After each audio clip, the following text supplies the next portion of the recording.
जी अस्सलाम वालेकुम। कैसे हो दोस्तों? उम्मीद करते हैं सब भाई ठीक होंगे। मैं भी ठीक हूँ अल्लाह के फजल करम से।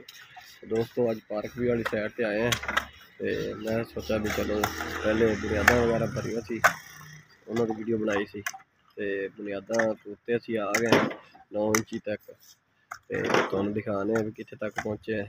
नाले अपने काम की थोड़ी लोकेशन वगैरह भी तुहानू दिखाने काम की रूटीन की है किस तरह कर रहे हैं और चुनाई के बारे भी दिखाने अजे सिर्फ असी बुनियादा में है तो बुनियादा टुटे आ रहे हैं 9 इंची तक आ गए इंशाअल्लाह। साड़ी चुनाई जिथे तक पहुँच गई है साडा है गराज लैवल तो अंदर वाला हिस्सा जोड़ा है ना वो 1 फुट साडा उच्चा है कहते उत्ते असी DPC पाना है बारों बार। तो माशाअल्लाह वेख सकते हैं तुसी चुनाई बुनियादा की चुनाई हैगी ठीक है।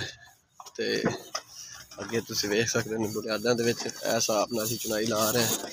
मसाला जोड़ा है 4 एक दा है यानी कि 4 कढ़ाइयाँ सीमेंट रेत दियाँ 1 कढ़ाई सीमेंट की रेशियो का बन जाता 4 1 का।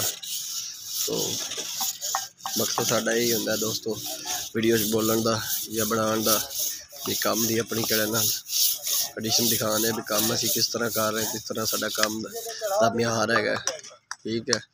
तो वेख सकते हैं तुसी चुनाई बुनियादा की चुनाई हैगी है गराज लैवल तक चुनाई साडी पहुँच आई है। कल पीर वाले दे कड़न उत्ते असी DPC पावांगे क्योंकि कल साडी बजरी वगैरह आ जाएगी। बाउंड्री है बाउंड्री की चुनाई लाने लगे हैं अंदर लावांगे बाद चुनाई थोड़ा जिहा काम कड़ा ना साडा चल चुल जाएगा फिर उस तो बाद कड़ा ना असी फिर अंदर की चुनाई लावांगे ठीक हो गया। तो वीडियो बनाने का मकसद यही होंदा दोस्तों काम कड़ा असी अल दिखाते होंने क्योंकि काम दे विच कोई लापरवाही नहीं हैगी बारों बार सारा वेख सकते हो तुसीं ठीक है।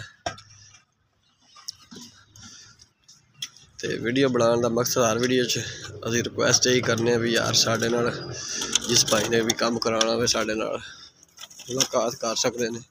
पार्क व्यू है नवी साइड का 1905 नंबर घर है रोज़ ब्लॉक है प्लाजा की बैक साइड ते जिस भाई ने मिलना हो साइड ते आ सकते हैं।